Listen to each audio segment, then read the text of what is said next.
देवादेव महावीर भगवान की जय, गोमकेश्वर भगवान की जय, कल्पवृक्ष भगवान की जय, जिनको दौर आसान नहीं मानी माता की जय, ऋषि से लिखित समाचार चक्रवर्ती आचार्य महाराज की जय, प्रकृति प्रसारित आचार्य महाराज की जय, हम सब ज्ञान ब्रह्मणी आचार्य महाराज की जय।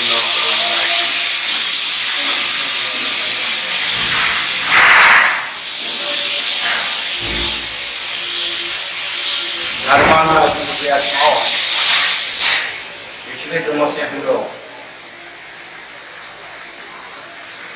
कर्म सिद्धांत के बारे में सुने। कर्म कोई हमें दूसरा नहीं देता है, हम स्वयं उन कर्मों को कमाते हैं। उस कर्म को कमाने में हमारा शरीर, वचन और मन, ये मुख्य तत्व ये है। योग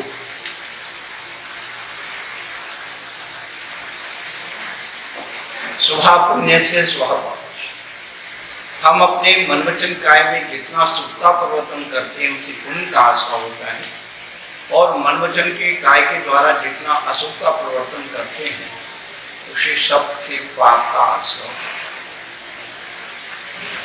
छठवें अध्याय में सामान्य आश्रय का वर्णन किया और सातवें अध्याय में पुण्य का आश्रय कैसे होता है उसका वर्णन किया। अब वो आश्रय होकर के उसकी जो अगली अवस्था बनती है उसे बंध कहा जाता है। आश्रय पूर्वक ही बंद होता है। 7 तत्वों का सूत्र बताते हुए उन्होंने जब सूत्र बनाया था, जीवा जीवाश्रव बंधु संबंध निद्रा मोक्षात तत्व, प्रश्न हुआ था कि मोक्ष शास्त्र है, मोक्ष को पहले होना चाहिए, आपने जीव को पहले क्यों रखा, जीव के बाद अजीब क्यों रखा, ऐसा क्रम क्यों बनाया आपने? आचार्य भगवान ने उत्तर दिया कि सभी तत्वों का फल जीव को मिलता है, इसलिए जीव को पहले रखा। अजीब जीव का उपकारी है, इसलिए जीव के बाद अजीब रखा। जीव जब अजीब में आसक्त होता है तो आश्रय होता है, इसलिए अजीब के बाद आश्रय रखा। आश्रय पूर्वक ही बंद होता है, बिना आश्रय के बंद नहीं हो सकता, इसलिए बंद रखा। आश्रय को रोकने से संभव होता है, इसलिए बंद के बाद संबर पूर्वक की निर्जरा होती है, संबर के बाद निर्जरा, और निर्जरा पूर्वक ही मोक्ष होता है, इसलिए अंत में मोक्ष को रखा। इन 7 तत्वों का रखने का क्रम पूर्वपाद आचार्य भगवान ने बताया। हम लोग बंद की रूपना पर चल रहे हैं, और बंद में जो कारण है, हेतु है, मिथ्या दर्शन, अवृत्ति, प्रमाण, कषाय, ये 5 बंद की सामग्री।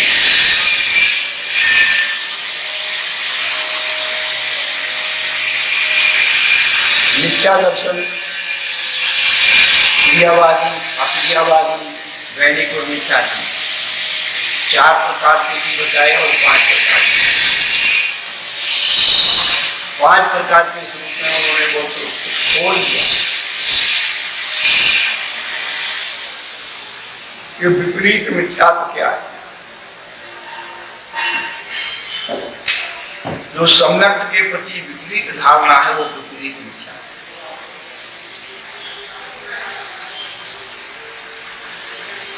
एकांत से हम किसी चीज को मानते हो, एकांत में संशय रहना, ये है या नहीं है, ये संशय, और कुछ समझ में नहीं आ रहा, सब एक बराबर मान लिया, अच्छा बुरा, वो वैदिक मिथ्या है।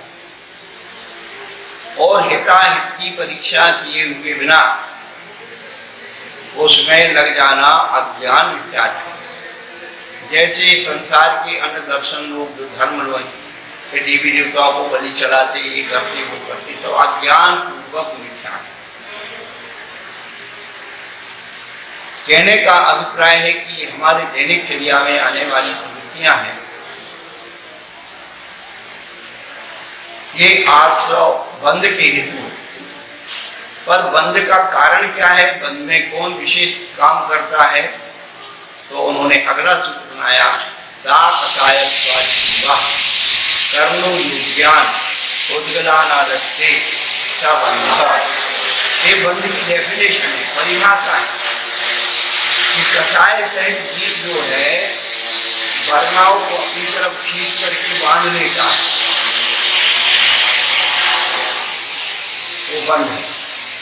फिर आचार्य क्या कह रहे हैं कि वो बंध चार प्रकार का है, प्रकृति, स्थिति, अनुभव और उपदेश। बस ये यही सूत्र का विश्लेषण पूरा 8वां अध्याय है। प्रकृति यानी स्वभाव, स्थिति उस स्वभाव की स्थिति कब तक रहेगा, उस स्वभाव का अनुभव क्या है, और स्वभाव की मात्रा।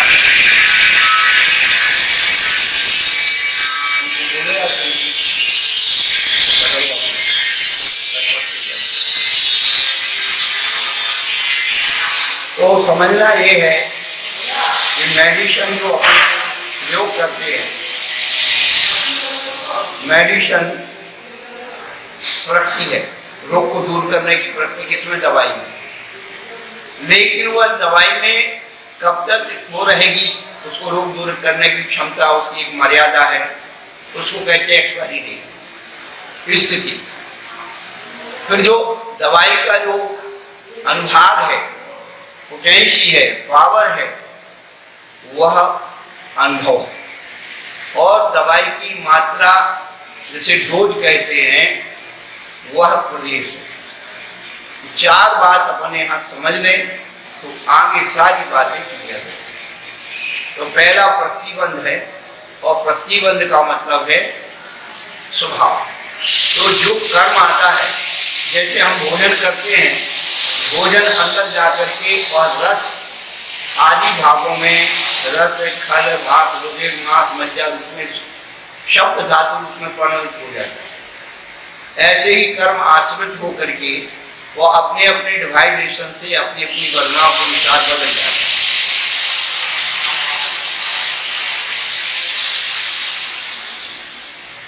तो पहला प्रतिबंध कितने प्रकार का है, तो उन्होंने कहा आज्यो ज्ञान दर्शनावरण वेगिनी मोहिनी आयो नाम भूत राया। आदि आने प्रतिबंध के ज्ञानावरण दर्शनावरण वेगिनी मोहिनी आयु नाम भूत अंतराय। ज्ञानावरण कर्म क्या करता है, ज्ञान गुण को थकता है। अपन देखते नहीं, सबके पास किताब है, मास्टर है, पढ़ाने वाला है, समझाने वाला, फिर समझ में नहीं आ रहा है कौन सा है, जिसके कारण हमें समझ में नहीं आ रहा। अक्षर तो वही है, लेकिन वो इंटेलेक्ट नहीं हो रहा। कौन सा है, वो ज्ञानावरण कर्म। दर्शनावरण कर्म दर्शन गुण को आवृत कर देता है, हमें देखने नहीं देता। वह पर्दे के समान दोनों को क्या कहा, एक पर्दा है और एक चौकीदार है। जैसे चौकीदार पहरेदार क्या करता है, राजा के दर्शन करने के लिए मना कर देता है, आप अंदर नहीं जा सकते। ये कोरोना क्या है, ये सब दर्शनावली का उदय आ गया, सब देखने लोगों के। अब आप कहीं कुछ देख नहीं सकते, घर में लोग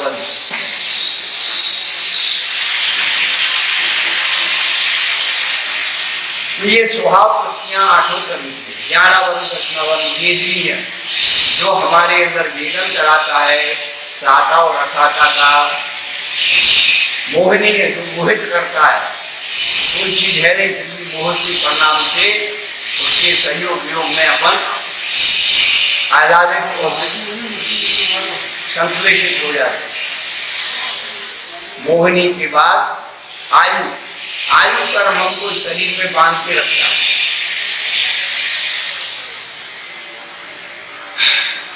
नाम कर्म चित्रकार है। शरीर के आकार प्रकार जितने संसार में जीव जंतु हैं, अनंत अनंत प्रकार की सब चीजें जो है उनकी अलग अलग प्रकार की। देखिए मनुष्यों की प्रकृति देखिए, एक व्यक्ति का अंगूठा दूसरे व्यक्ति के अंगूठे की आकार से नहीं मिलेगा, सबका भिन्न भिन्न। प्रकृति ने कितनी बड़ी व्यवस्था बनाई है कि नाम कर्म चितेरा चित्रकार के समान आकार प्रकार एक व्यक्ति की शकल दूसरे से नहीं मिलती। बड़ी जुड़वा हो, कहीं ना कहीं थोड़ा ना थोड़ा डिफेक्ट आ ही जाता है। और गोत्र कर्म जो उच्च और नीच गोत्र में उत्पन्न कराता है, और गोत्र कर्म है, और ये सबसे ज्यादा महत्वपूर्ण। आज कुल और गोत्र की चर्चा समाप्त होती चली जा रही है, लेकिन ध्यान रखना ये आत्मिक उत्थान के लिए गोत्र कर्म सबसे ज्यादा महत्वपूर्ण। शुक्ल ध्यान की सिद्धि उच्च गोत्र से ही होती है।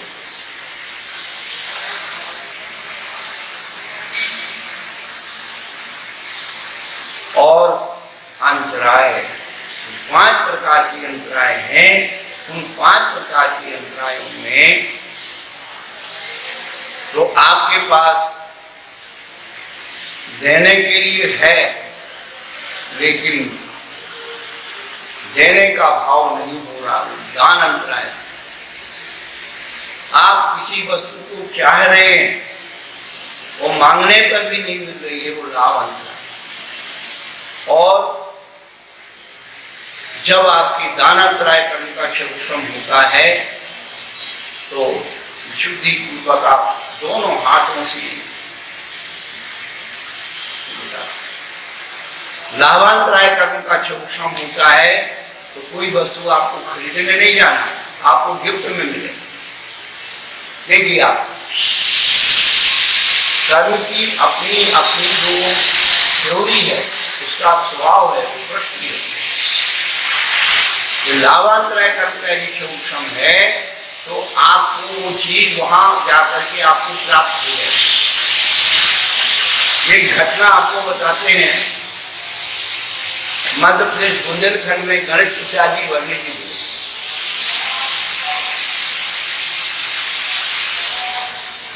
उनके शरीर के अंदर भोजन में खान पान में थोड़ा सा अपना रहता है, तो उस जमाने में थोड़े से अंगूर उनके शरीर के अंदर प्रति के पास। वो सागर से बिहार कर करके और नैनागिरी जी पहुंचे। नैनागिरी जी पहले पूरा जंगल चारों तरफ था और आने जाने की व्यवस्था नहीं थी, लोग पैदल बैलगाड़ी से जाते थे। जब नैनागिरी जी पहुंच गए, तो उनका एक मुंह लगा शिष्य था, चेला था, तो कह लगे महाराज आप यहाँ कहाँ जंगल में आके बैठ गए, यहाँ कौन से अंगूर मिलने वाले हैं? वरुण जी बड़ी भोली आत्मा कहने लगे भैया भाग में हूं है तो आता ही नहीं। अब देखिए घटना कि सर से हुक्मचंद जी उस जमाने में इतने वो नहीं थे फोन वगैरह, तो टेलीग्राम से उन्होंने पूछा होगा कि भाई पंडित जी महाराज कहाँ हैं, तो पता लगा कि सागर में।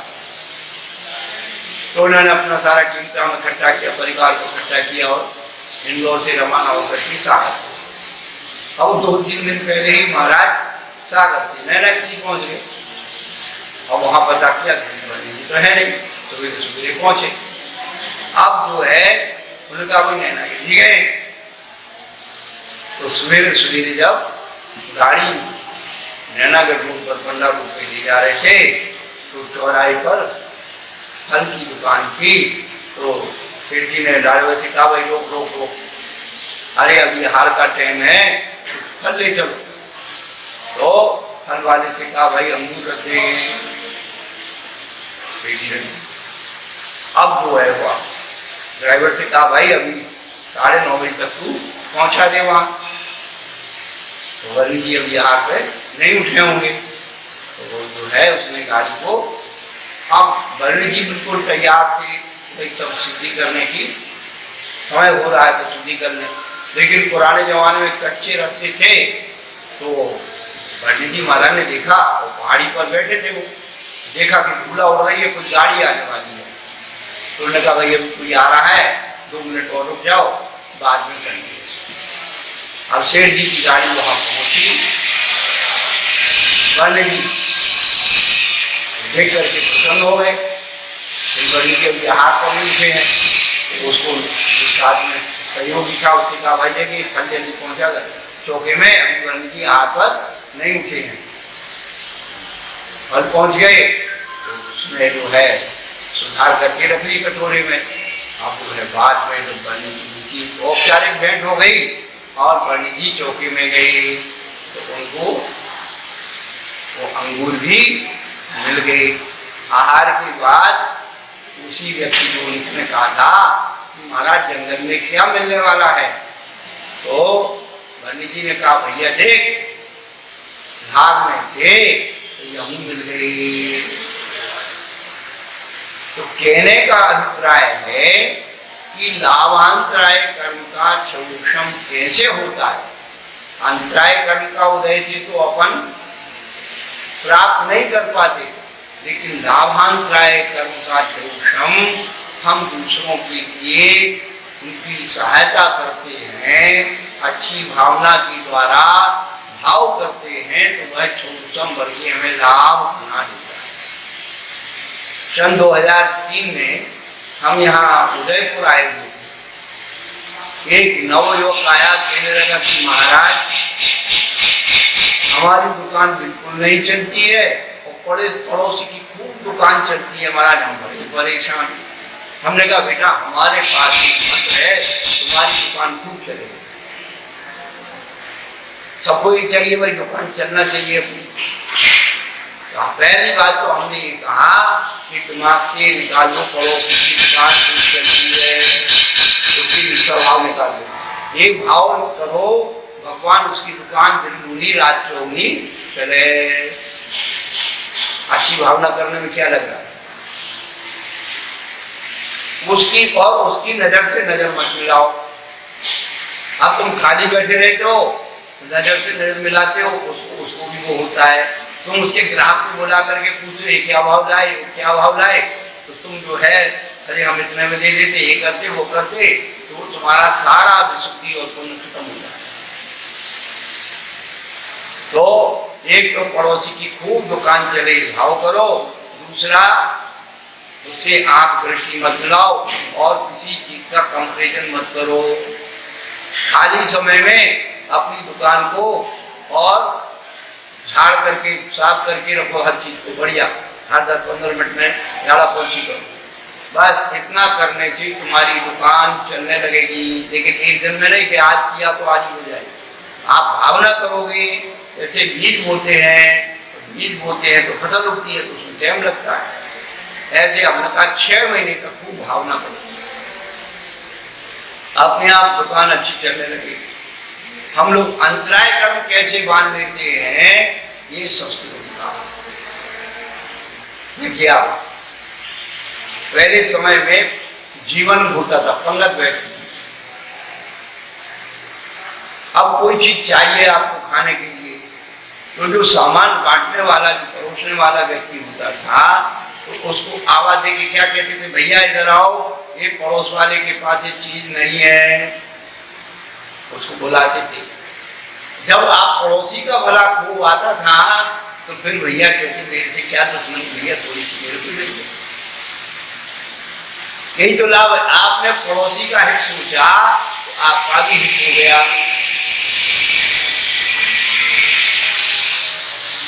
ये मनोवैज्ञानिक कारण है, ये 9 कर्म है। कर्म को जाने के 9 कर्म, तो अपने अन्याय कर्म को जानने के लिए दूसरे के बारे में अच्छे से अच्छा सोचो, हमसे ज्यादा दूसरों को मिले। उदार बन जाओ। उदार, उदार किसे कहते हैं, जो स्वयं कष्ट सहन करके दूसरे की सहायता करता है वो उदार कहलाता है। खुद भूखा रह गया, अपना भोजन दूसरों को दे दिया, खुद ठंडी में बैठ गई, अपने कपड़े दूसरों को दे। यही तो है उदारता। अपन समाज में पढ़ते हैं कि कोई व्यक्ति अच्छा समाचार लाता था तो समाचार देने वाले को कुछ ना कुछ पारितोष इनाम देते थे। वही अंतराय कर्म। कहने का अभिप्राय है कि ये जो स्वभाव वृत्तियां करने की हैं, अच्छे बुरे कर्म की वृत्तियां हैं, तो 6वें अध्याय में सब बताया था कि कौन सा कर्म आता है। ज्ञानावली दर्शनावली कैसे आता है, दोष निर्णय मासरे अंतराय आसाधन आसाधन और ये सब कर्म के लोग कर्म है। लेकिन थोड़ा सूक्ष्म रीति से चिंतन करें, उनके भावों को अपने अंदर लाएं कि ऐसी क्रिया करते समय हमारे क्या परिणाम और क्या भाव मन वचन करे का होना।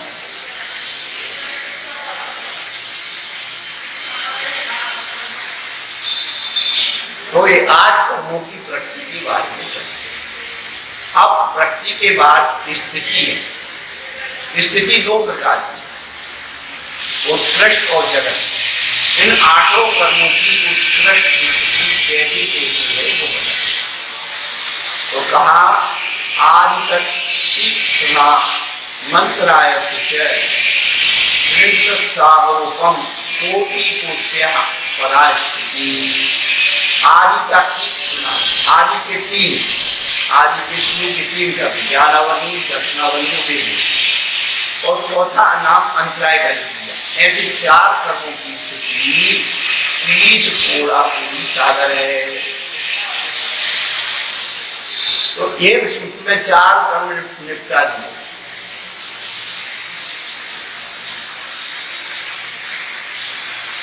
उन कर्मों की उत्पत्तियों के भेद तो बताए थे कल।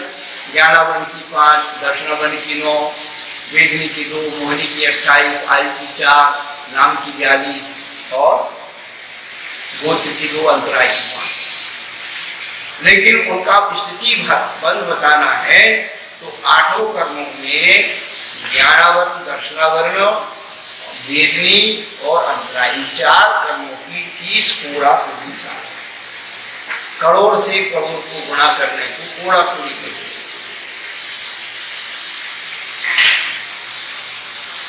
शब्द मोहनीय मोहनीय कर्म की उत्कृष्ट स्थिति 70 कोड़ा पूरी साल।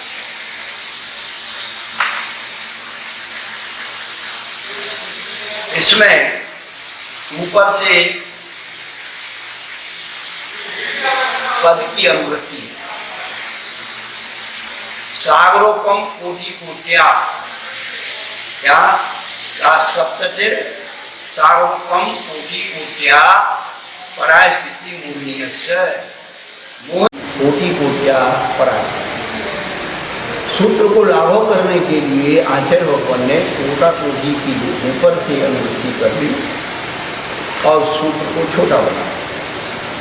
मोहनीय कर्म की उत्कृष्ट स्थिति 70 कोड़ा पूरी साल। संसार में 8 कर्मों का ठाट। कर्मों में मोहनीय कर्म बड़ा है, इंद्रियों में रचना इंद्री बड़ी है, ब्रह्मचर्य में व्रतों में ब्रह्मचर्य बड़ा है और बुद्धि में मनोवृत्ति बड़ी है। ये कठिनता से जीते जाते हैं।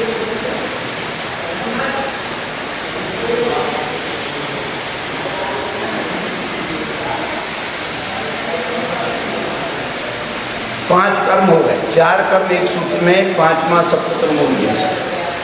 विंशतिर नाम गोत्र हो, विंशति यानी 20 नाम और गोत्र। जैसे मोहनीय कर्म के साथ कोड़ा पूड़ी लगाया है उसी प्रकार से 14 नंबर सूत्र से यहाँ पर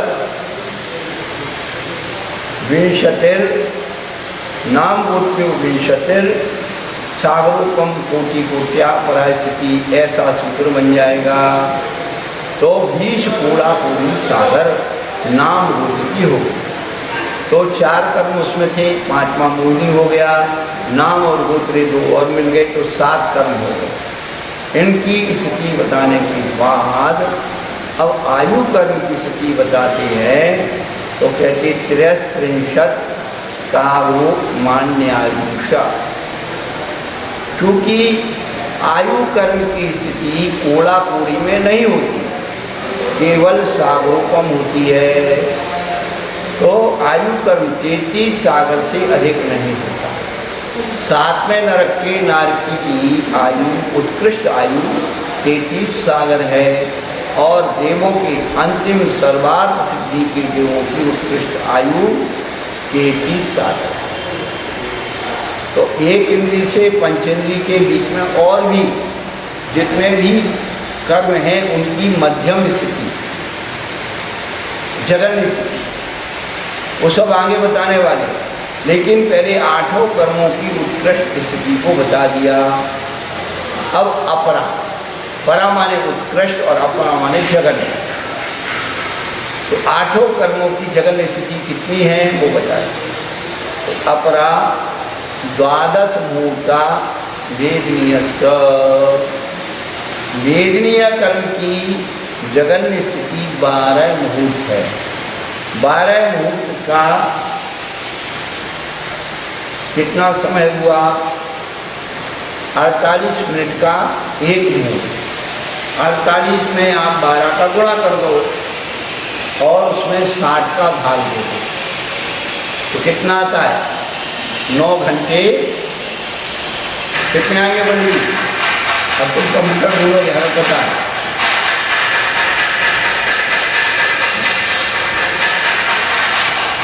तो वेदनीय कर्म चाहे साता हो या शाता हो,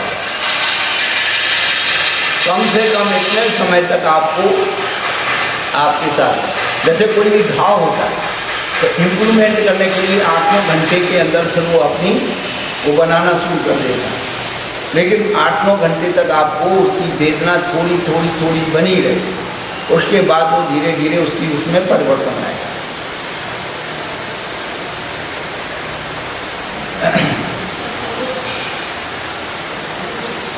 और जगन्नबंध जो होता है वह श्रेणी में होता है।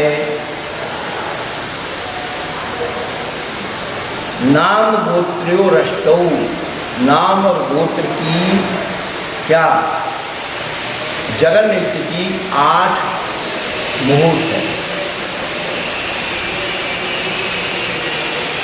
तो ये 3 कर्म हो गए, वेदनी, नाम, गोत्र, 5 बचे। उनका क्या होगा? जैसे शेषाना मंत्र मूर्ता। बाकी जो 5 कर्म हैं उनकी अंतर्मुहूर्त जो है स्थिति है जगन्य स्थिति, यानी अंतर्मुहूर्त के अंदर 48 मिनट के अंदर अंदर का जो समय है वे सब समय अंतर्मुहूर्त कहलाए। इतना तो कम से कम अपन को झेलना ही पड़ेगा।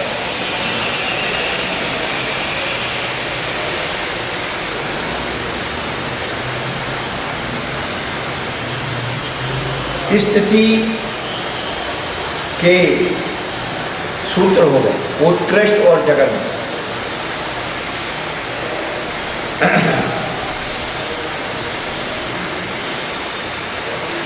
14, 15, 16, 17, 18, 19 और 20। तो 14 से लेकर के 20 तक के सूत्रों में स्थिति बंध का वर्णन हुआ, और उसके पहले चौथे सूत्र से और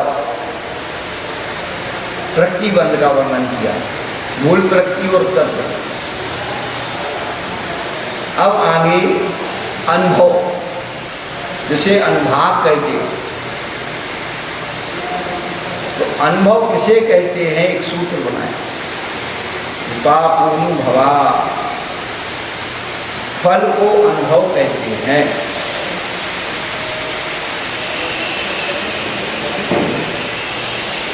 ये अनुभव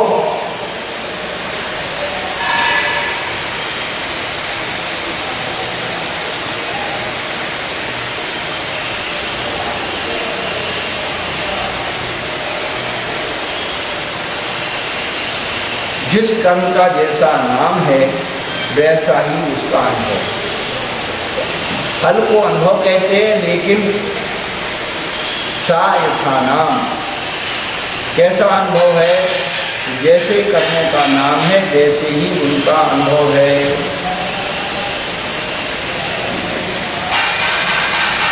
इन अनुभवों को करने के लिए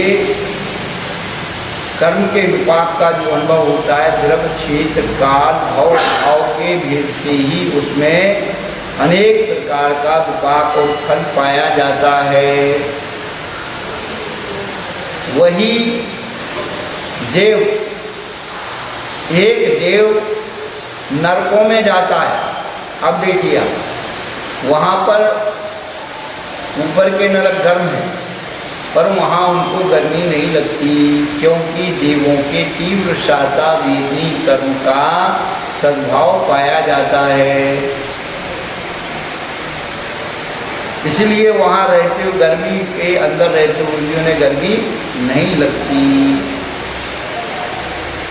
तो उसमें जो है द्रव्य, क्षेत्र, काल, भव और भाव का जो अंतर बताते हैं कि कर्म के विपाक में जीवपाती, उद्गल विपाकी, क्षेत्र विपाकी और भव विपाकी, ये फल देने वाली 4 प्रकार की प्रक्रिया उसमें अंतर कर देते हैं।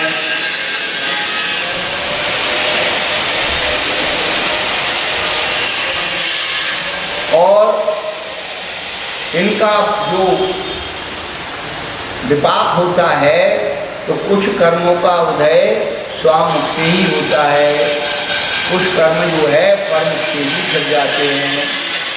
तो सभी जो मूल शक्तियाँ हैं, ज्ञानावली, दर्शनावली, वेदी, मोहिनी आदि नाम तंत्र, ये अपने स्वामुख से ही अनुभव में आती हैं।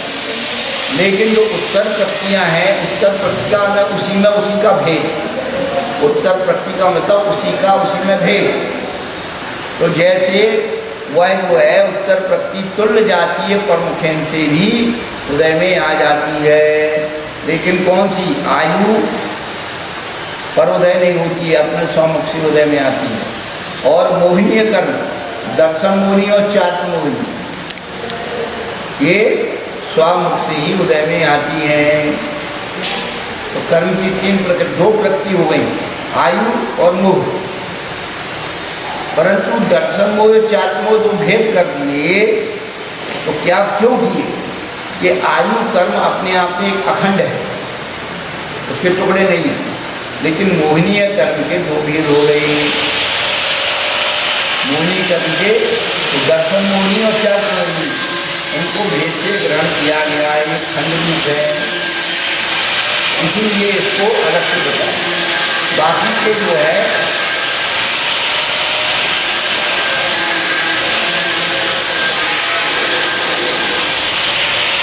तो जैसे नरकायु के मुख में से त्रिंचायु या मनुष्यायु का विपाक नहीं होता, वैसे ही दर्शन मोहिनी चात्मोहिनी से और चात्मोहिनी दर्शन से विपाक को नहीं देती हैं, फल को प्राप्त नहीं होती हैं। ये जो चीज़ें हैं कि कर्म का हम अनुभव करते हैं, आसाता वेदनी, साता वेदनी से, साता वेदनी, असाता वेदनी से संक्रमित हो जाती है। और भी जो नाम कर्मादि की प्रक्रियाएं, उनमें भी अपने आप में समझौता हो जाता है। संक्रमण का मतलब समझौता। तो कहने का मतलब है ये 8 कर्म जो है सा यथा नाम, अपने नाम के अनुसार ही फल देते हैं, अनुभव में आते हैं। तो देख रहे हैं अनुभव कैसे हो रहा है, महाराज जी पढ़ा रहे हैं, बता रहे हैं, समझा रहे हैं, किताब में जितने भी कर्म का इतना तीव्र है कि उसका ज्ञानावरणी कर्म के विपाक के कारण हम उस अच्छी बात को नहीं सुन पा रहे। तो बहुत सारी बातें इसके साथ जुड़ जाती हैं। तो अब प्रश्न ये हुआ कि आपने जिस कर्म का फल भोग लिया, उस कर्म का क्या होगा? जिस कर्म का फल हमने भोग लिया उस कर्म को क्या करेंगे, ये ततश्च निर्जरा, उसके बाद वह जो कर्म निर्जरा को प्राप्त हो जाता है। वह निर्जरा दो प्रकार की है विपाकजा और अविपाकजा।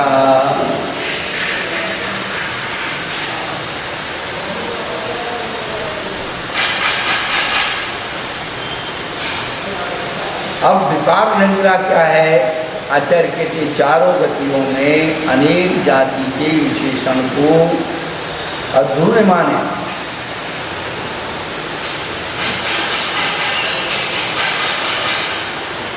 भ्रमण करते हुए चारों गति में चिरकाल तक परिभ्रमण करने वाले इस जीव के क्रम से परिपाक काल को प्राप्त हुई और अनुभव ओरियावली सोते में है सोच में प्रविष्ट हुए ऐसे स्वभाव कर्म का फल देकर जो निवृत्त होती वह विपाकजा निद्रा कहलाती है। विपाक से उत्पन्न होने वाली निद्रा को विपाकजा निद्रा कहते हैं।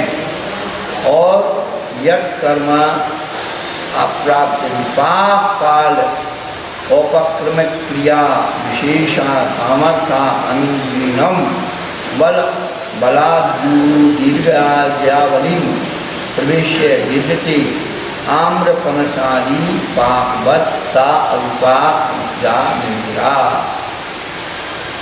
यहाँ पर सविपाक और अविपाक निद्रा का कथन चला।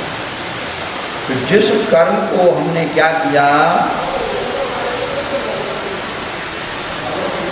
औपक्रम क्रिया विशेष के द्वारा, उपक्रम है उद्योग, पुरुषार्थ आदि क्रिया के विशेष के द्वारा जिस प्रकार अकाल में किसी फल को पका लेते, आम और पनस आदि, पनस कहते हैं कटहल को, पनस पनस किसको कहते हैं, कटहल को।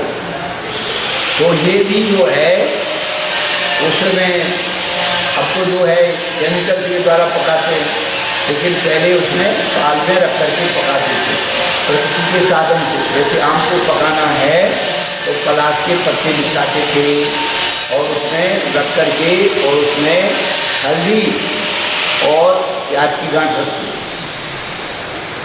फिर उसके ऊपर पलाश के पत्ते रख करके उसे ढकते थे और ढकने के बाद भी कमरे में ताला लगा देते। तो हमारे जैसे उद्दंड बच्चे बार बार खोल के देखेंगे, हम पक तो नहीं देंगे, बार बार देखेंगे खराब हो जाएंगे सब। उतनी हीट उसे मिलना चाहिए। और तो प्याज क्या काम करती थी, उस आम के अंदर खुशबू और रस को बढ़ाती, मीठापन लाती, और हल्दी जो है उसके अंदर रंग लाती। कच्ची कैरी को आप 2-5 किलो लाओ और पलाश के पत्ते में ऐसे रख करके उपयोग करो, लिख। और ऐसे आम को जब बच्चे भी कितना खा ले तो उल्टी दस्त नहीं होती, तो सब पची आती। और जो केमिकल के द्वारा भी पकाते हैं, पहली बात तो उसमें देखने में भी अच्छा है और ना उसमें स्वाद है, ना वो जैसी गंध है।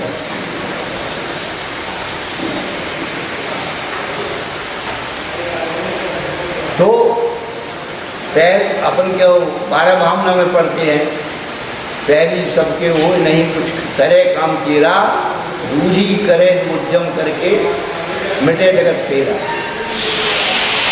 पाल विषय मानी, दूजी है अभिपाप पकावे पाल विषय मानी। पहली है पक जाए आम डाली,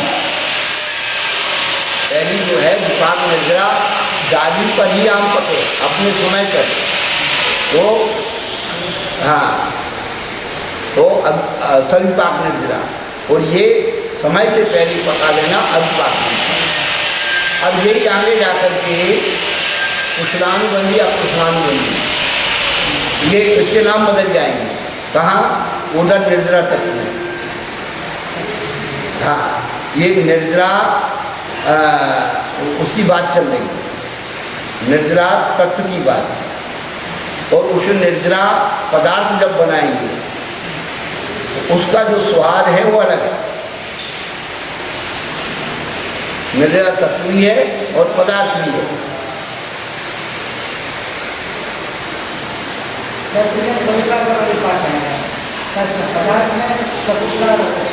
नहीं, ये पदार्थ में आ गया, वो तत्व में आएगा, निर्जरा तत्व में।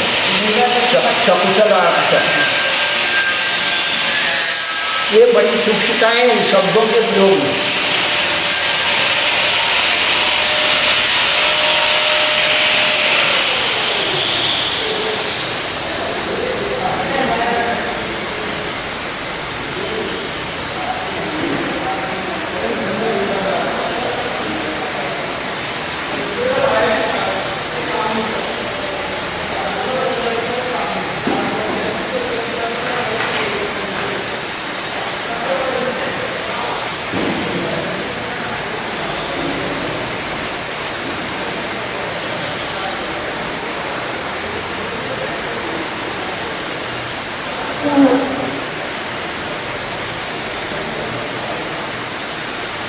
ततश्च निर्जरा, उन्होंने कहा तो वह की निर्जरा होती है।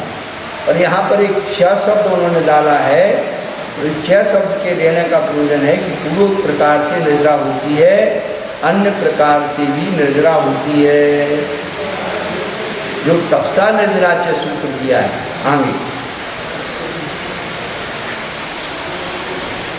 तो वह निर्जरा तत्व का वर्णन। यहाँ पदार्थ के भेद होते और तत्व में भेद नहीं है, शुभ अशुभ दोनों जाएंगे निर्जरा। तो जहाँ भेद नहीं हो वहाँ तत्व है, जहाँ भेद करेंगे वहाँ पदार्थ। तो वहाँ पर निर्जरा में शुभ अशुभ दोनों की निर्जरा होगी। और इस निर्जरा में क्या हो रहा है कि एक शुभ की स्थिति में हाथ बढ़ रहे हैं, पाप की निर्जरा हो रही है, या पाप के घट रहे हैं, पाप के बढ़ रहे हैं और पुण्य की निर्जरा हो। तो इसमें जो है वो नहीं, बैलेंस नहीं है, और उसमें बैलेंस चलता है तत्व में। पुण्य और पाप दोनों, जिन पुण्य पाप नहीं जीना आत्म अनुभव से जीना। हाँ, कभी आत्मा का यदि उसमें आश्रय होता रहा तो फिर कभी मोक्ष हो नहीं सकता है। और निर्जरा यदि पुण्य कर्म की होती रही तो पाप कर्म में बढ़ जाएंगे, पाप कर्म में होती रही तो पुण्य कर्म बढ़ जाएंगे। तो दोनों की निर्जरा चाहिए। तो तत्व में दोनों की निर्जरा, उसमें शुभ अशुभ का कोई भेद नहीं है। एक क्या है, तत्व जो है मिलिट्री शासन है, और जो है ये जो है पदार्थ जो है पुलिस शासन, इसमें भेद कर देता है। तो भाई इनको पास दे दो, इनको पास दे दो, इनको निकलने जाने दो, बड़े आदमी पहचान का उसको निकलने जाने। मिलिट्री में ऐसा कोई नहीं है, पहचान का कुछ हो, उधर ऊपर का कमांडर का आगे से जो भी जगह तुम शूट कर दो। समझ में आया? तो यही तो जन दर्शन का रहस्य है।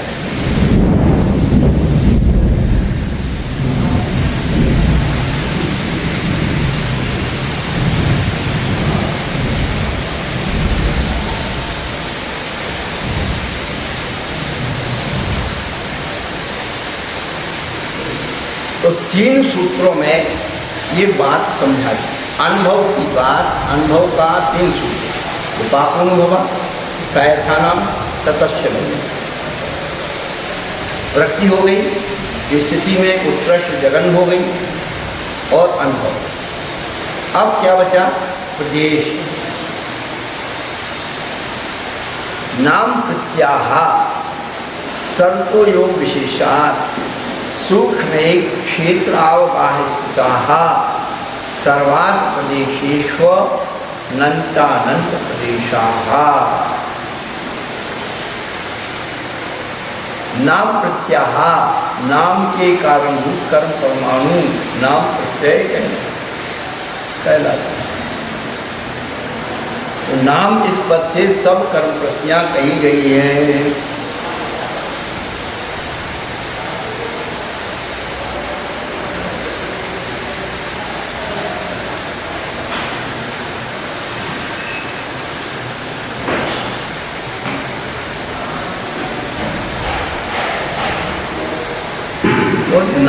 के अनुरूप नाम प्रत्यय सभी योग विशेष से सूक्ष्म एक क्षेत्र अवगाही सभी 8 प्रदेशों में अनंत अनंत प्रदेश स्थित। इसकी जो वृत्ति है बहुत अच्छी बात कही।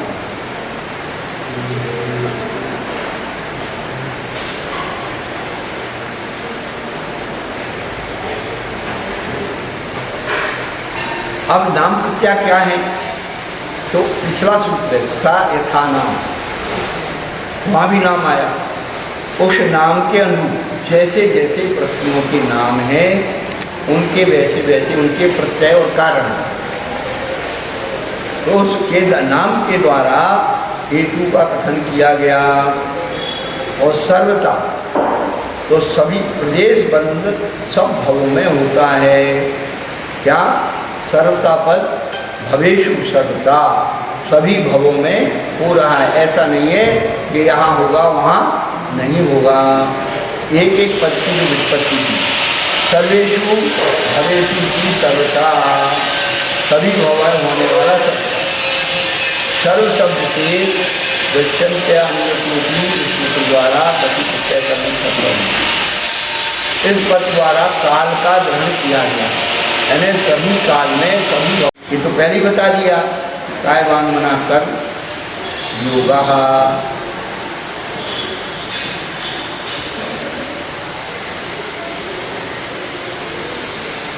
कर्म से ग्रहण योग पुतलों का स्वभाव दिखलाने के लिए सूक्ष्म आदि पद का ग्रहण किया कि वह जो उद्गल हैं वह सूक्ष्म हैं, स्थूल नहीं।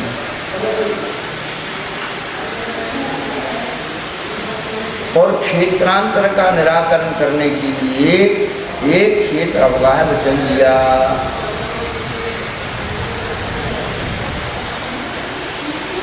कहाँ रहते? एक क्षेत्र अवगाह।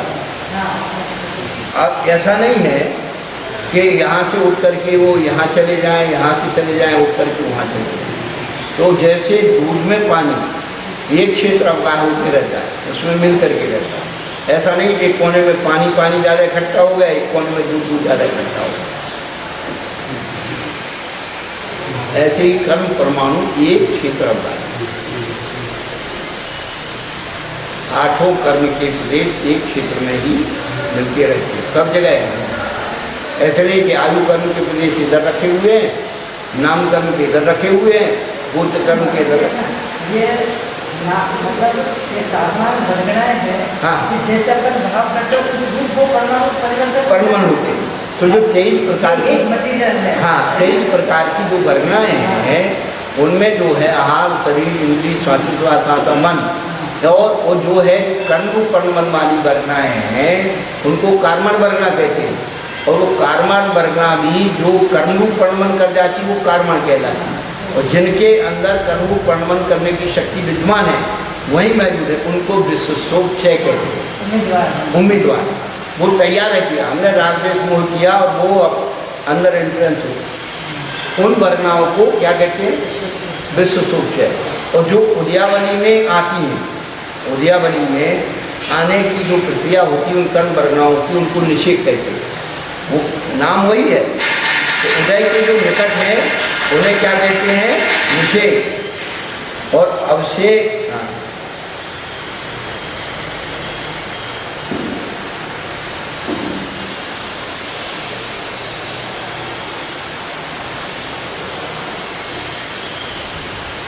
तो संख्यात असंख्यात जो है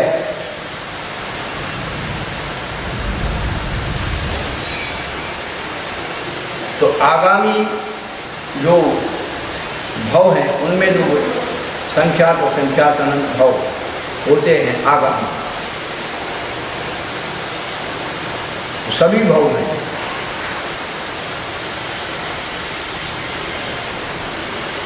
क्रियांतर की निवृत्ति के लिए स्थिता वचन दिया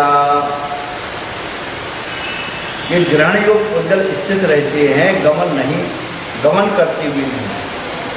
या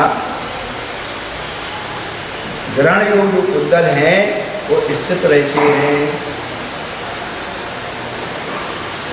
विष्णु चाहे हैं वो एक जगह रहते हैं, ऐसे नहीं वो घूम रहे सब जगह, तुम्हारे आगे हमको लगे हमारे यहाँ, ऐसा नहीं। जिसके पास उसकी वर्णा है वो उसी के पास वहाँ मौजूद है, उसने आवाज़ लगाई और हाँ वो आसपास में ही है, फल देने की शक्ति। जैसे कोर्ट में उसने आवाज़ लगाई अर्दली ने, हम लोग भक्ति आगे हो वो तुरंत प्रकट हो जाता है, अपना नाम सुनते ही उसे आकर्षण होता है। उसका जो है अपना कान किस में रहता है, नाम में रहता है, कितना ही कोलाहल हो।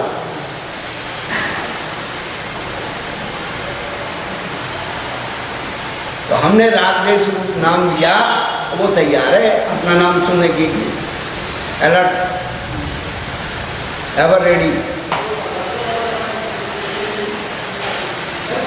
ये कर्म दार्शनिक का कितना सूक्ष्म गणित जैन दर्शन में बताया है। यदि इसका हमको श्रद्धान हो जाए तो सम्यक तो इसी का नाम है। सम्यक जो है कर्णानी योग की प्रकृति के द्वारा जो सम्यक होता है वही सम्यक है। प्रथमानी योग उस सम्यक का निमित्त है, चरणानी योग सम्यक का नौकर्म है।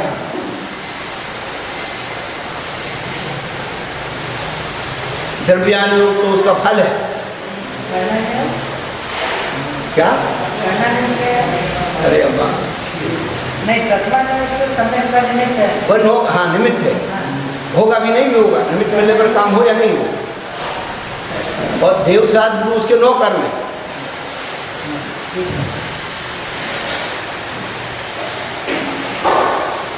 और कर्णानी योग जो है उसका उपादान है, किसमें होगा सम्यक? जीव में। किससे होगा? कर्म के उपशम क्षय से उपशम से, उसके बगैर हो ही नहीं सकता। जिसमें होना है, जिसके द्वारा होना है वो कर्णानी योग है।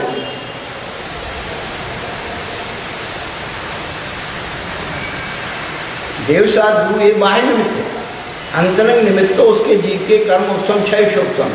और देवसाद गुरु क्या है? फिटकरी है, फिटकरी। क्या जानते हो?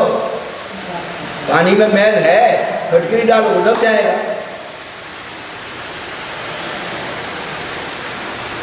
देवसाद गुरु उस कर्म के गलाने के लिए नो कर्म, पर होगा किसमें? आत्मा में। कर्म जो कर्म कर रहा है उदय उपशम क्षय उपशम को प्राप्त हो रहा है, वो कर्णानी योग है। जो पानी की स्थिति बन गई निर्मलता, वो कर्णानी योग है। उस निर्मलता को बनाने में फिटकरी कारण थी, तो शरणानी योग है। और उसका जो आनंद है, जो स्वाद है, मल रहित अपन में जिस पानी को पी रहे हैं वो हमारा द्रव्यानी योग है, और उसमें कुछ करना नहीं है।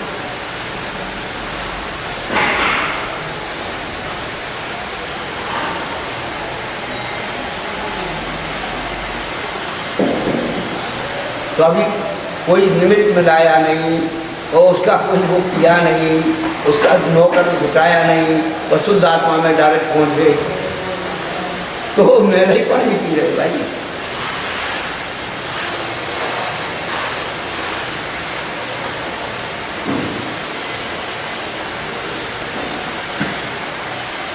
द्रव्यानी योग तो वस्तु के स्वरूप को बताता है, तुझे ऐसा बनना है।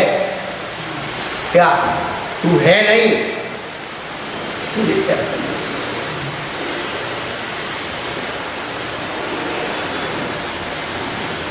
तू ऐसा है, तुझे ऐसा बनना, तेरे अंदर ऐसे होने की क्षमता है, ये द्रव्यानी योग बताता है।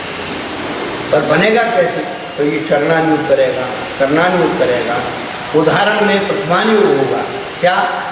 प्रथमानी योग उदाहरण है, प्रथमानी योग प्रेरणा है, प्रथमानी योग प्रोत्साहन। छोटा बच्चा होता है, अपन उसको प्रोत्साहन देते पढ़ाई के लिए, हैं टॉपी देते, बिस्कुट देते, खिलौना देते। जब वो पढ़ाई का महत्व समझ जाता है, फिर उसको खिलौना मिठाई और आप दे करके देखो, कहेगा नहीं मम्मी हमको तो स्कूल जाना है, नहीं हमारा होमवर्क रह जाएगा, फिर उसे रोक करके देखो, वो नहीं रुकेगा। क्यों? वो पढ़ाई का महत्व समझ चुका है। तो प्रथमानुयोग प्रोत्साहन है, करणानुयोग पढ़ाई है, चरणानुयोग परीक्षा है और द्रव्यानुयोग रिजल्ट है।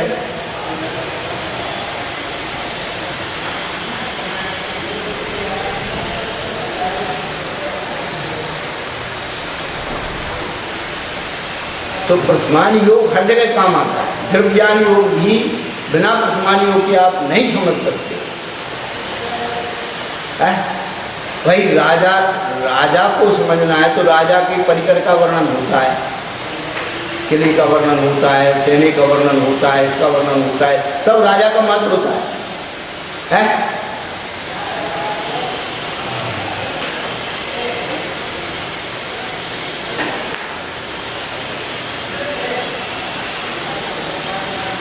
सवेरे समय सारणी चल रहा है, तो समय सारणी में हमने आज जाते जाते उनको बताया, श्यामलाल जी रोज बैठते हैं, हमने कहा समय सार में चारों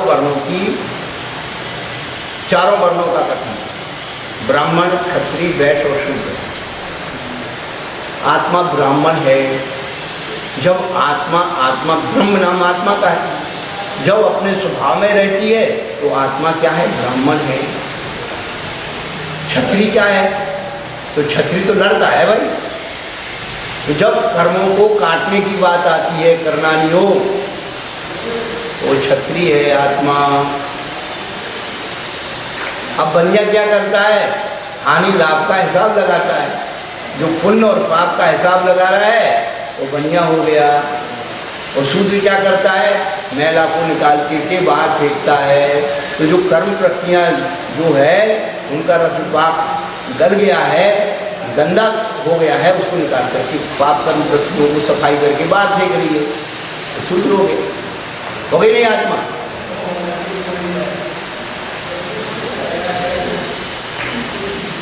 तो आत्मा ब्राह्मण भी है, आत्मा क्षत्रिय भी है, आत्मा वैश्य भी है, आत्मा शूद्र भी है।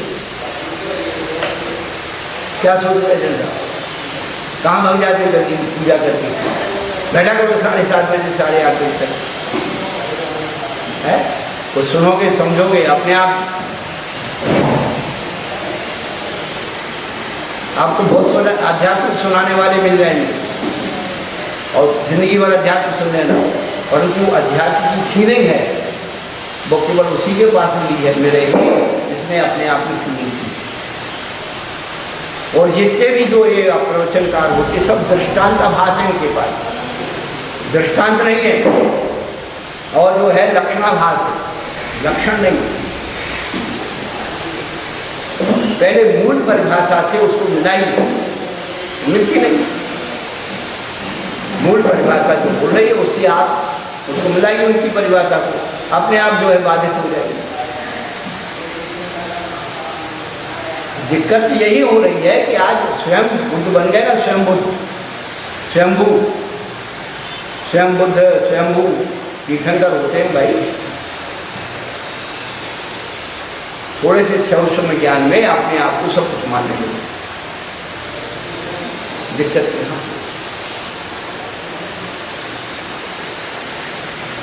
नहीं, इतना सुंदर विषय थोड़े से अहंकार को गला दे। हर चीज इतनी क्लियर है, हमें कुछ करना ही नहीं, केवल समझना है, योग उपयोग लगाना, अपना जो घर रखा है उसे निकालना। मान्यता, धारणा और आस्था। मान्यता मन से होती है, धारणा बुद्धि से होती है और आस्था आत्मा से होती है। तीनों के उद्गम स्थान अलग अलग है। मान्यता पैसे वालों की है, धारणा पंडित और विद्वानों की है, आस्था आचार्य। आचार्य आपके अंदर आस्था पैदा कराते, विद्वान आपके अंदर धारणा दिखाते। पैसे वाले मान्यता में चले, जो ने मान लिया, सरलता मान ली, उसी में चले।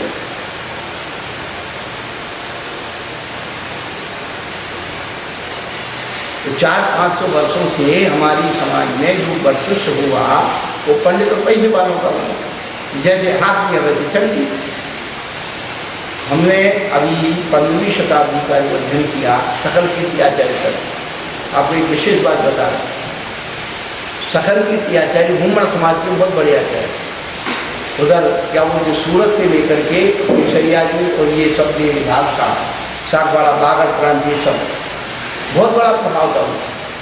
तो घूमड़ समाज में उस समय जो जागृति थी उन आचार्य के पास, वो क्या करते थे कि जैसे तुम 5-7 भाई पहले जमाने में ही होते थे, जब वो अलग अलग होते थे तो उनको नियम दिया जाता था, एक मूर्ति और एक ग्रंथ आपको अपने बंटवारे में ग्रहण करना होगी, जिससे आपका घर धर्म से सुरक्षित रहे।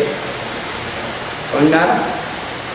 इसलिए वो छोटी छोटी मूर्तियाँ, एक कारवा जी के घर में गृह चैत्यालय था, जयपुर में जितने खंडेलवाल लोग थे सबके घर में गृह चैत्यालय थी। अब एक एक मंदिर में हजारों मूर्तियाँ छोटी छोटी रखी हुई है। वो कहाँ से आई? सब लोगों ने अपने घर घर में, जब विषय कसाय बढ़ गया, भैया अब घर में जो है शुद्धता नहीं है, चलो मंदिर में रखो।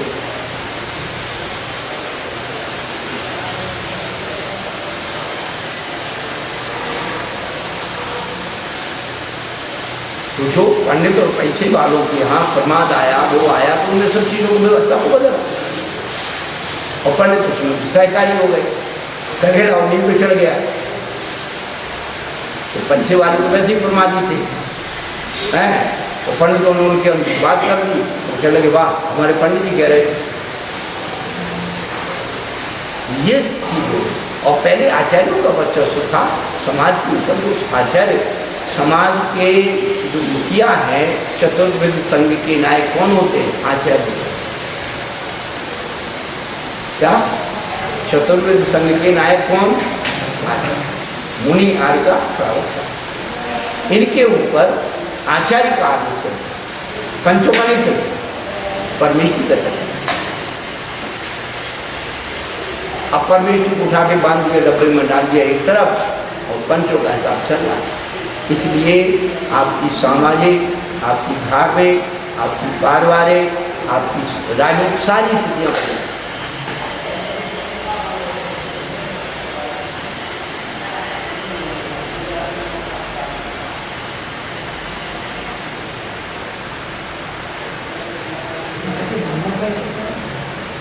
ब्रह्म में रहना, ब्राह्मण आत्मा में लीन रहे। और ये मुनियों से आस्था, मुनि आस्था पूजा करते हैं, विद्वान दाता, और ये तो क्या धर्म, पैसे वाले धनवान जो है मान्यता बनाते हैं, अपनी मान्यता अलग बना ली, और 10-20-50 लोग साथ में हो गए, चलो करो। कांजी भाई मान्यता बना कर, धारणा बना के, जितने विद्वान जितने ये पैसे वाले थे सबको उन्होंने उसमें डाल दिया, बिठा दिया।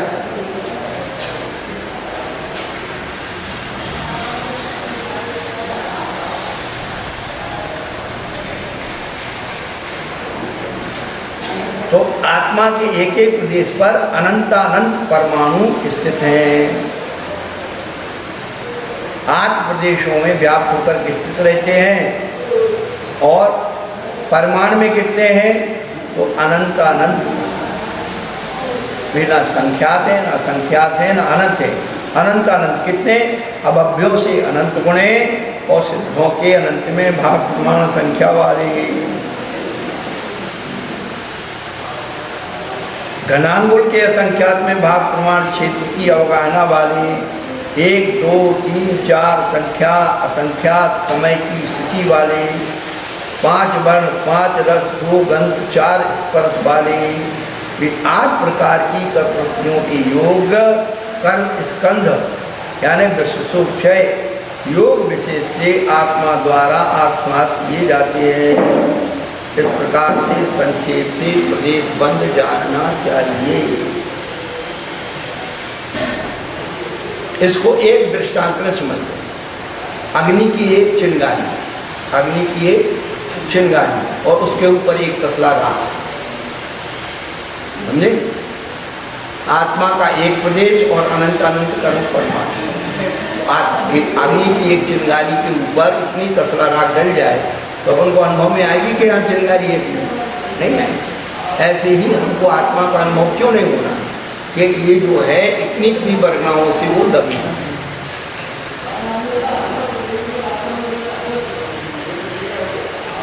चलो आपका टाइम हो गया। श्रद्धा हो जब जिन वाणी पर विनय सहित उर में धर लो, बिना पढ़ाई पढ़ जाओगे शब्द के अर्थ स्वयं कर लो। शब्द कोश की नहीं जरूरत नहीं कोई भी शर्त अहो, शब्द स्वयं बतला देते हैं अपने गहरे अर्थों को। जय गुरु आसान महाराज।